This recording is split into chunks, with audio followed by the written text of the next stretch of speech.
Hi மக்களே, இன்னைக்கு 2022ல Chinese action thriller படமா வெளியான ஐ ஃபார் அன் ஐ 2 படம் எப்படி இருக்குன்னு வாங்க பார்க்கலாம். படத்தோட ஸ்டோரி என்னன்னா, படத்துல கதாநாயகன் ஒரு பிளைண்ட் ஹேண்டரு. அவரு பயங்கரமான வித்தைக்காரரும் கூட. தேடப்படும் குற்றவாளிகளை புடிச்சு கொடுத்து அரசாங்கத்துக்கிட்ட இருந்து வெகுமதி வாங்கி பொழப்ப ஓட்டிக்கிட்டு இருக்காரு.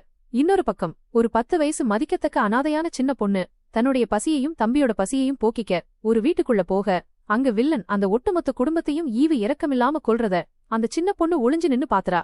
வில்லன் பாத்துட்டான் தெரிஞ்சே அங்கிருந்து தப்பிச்சு ஹீரோ வீட்ல ஒளிஞ்சுக்க, அங்க வந்த வில்லன் கேங்கிட்டு இருந்து ஹீரோ அந்த பொண்ண காப்பாத்துறாரு. அந்த பொண்ணுன்னு நினைச்சு வில்லன் அந்த பொண்ணோட தம்பிய கொன்னுடுறான். இப்போ அந்த பொண்ணு தம்பிய கொன்னவங்களை எனக்காக பழிவாங்குங்கன்னு ஹீரோ கிட்ட உதவி கேட்கிறா. இதுக்கப்புறம் அந்த சின்ன பொண்ணுக்காக அவங்கள பழிவாங்கினாரா இல்லையாங்கிறதுதான் படத்தோட மொத்த கதையே. இந்த படம் 2022ல ரிலீஸ் ஆன ஐ ஃபார் அன் ஐ படத்தோட சீக்குவல் தான் இது. இந்த படத்தை தாராளமா ஸ்டாண்டலோன் ஃபிலிமா பார்க்கலாம். ஃபர்ஸ்ட் பார்ட் பாத்தீங்கன்னா தான் ஹீரோ யாரு, அவரால என்னென்னலாம் செய்ய முடியுங்கிறத தெரிஞ்சுக்கிட்டீங்கன்னா இந்த படத்தோட ஈஸியா கனெக்ட் பண்ணிக்க முடியும். போன பார்ட் காட்டிலும் இந்த படத்துல ஆக்ஷன் காட்சிகளை அதகலம் பண்ணி தெரிக்க விட்டுட்டாங்க. படத்தில 4 ஆக்ஷன் சீக்வன்ஸ் இருக்கு, ஒவ்வொன்னும் வெறித்தனம். குறிப்பா 2 ஆக்ஷன் சீக்வன்ஸ பட்டைய கிளப்பி விட்டுருப்பாங்க. ஒன்னு ஹீரோ சம்பாரிச்ச காசை டெபாசிட் பண்ண போவாரு, அப்ப அங்க நடக்கிற ஆக்ஷன் சீக்வன்ஸ் உண்மையிலே அல்டிமேட். 2 கத்தியில ஃபயர் வச்சு ஒரு சம்பவம் ஒன்னு பண்ணிருந்தாங்க, அது வேற லெவல் சம்பவமா இருந்துச்சு. அதே மாதிரி கிளைமேக்ஸ் ஆக்ஷன் சீக்வன்ஸும் இம்ப்ரெசிவா பயங்கர கூஸ்பம்ஸா இருந்துச்சு, நல்லா பண்ணிருந்தாங்க.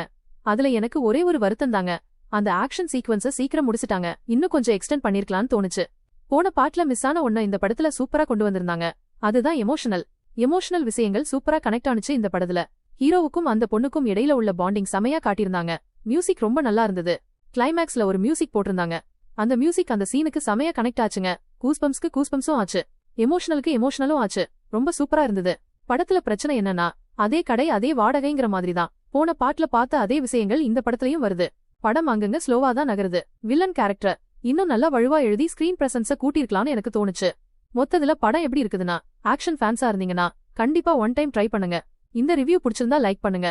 அடுத்த வீடியோவில் சந்திப்போம். Bye friends.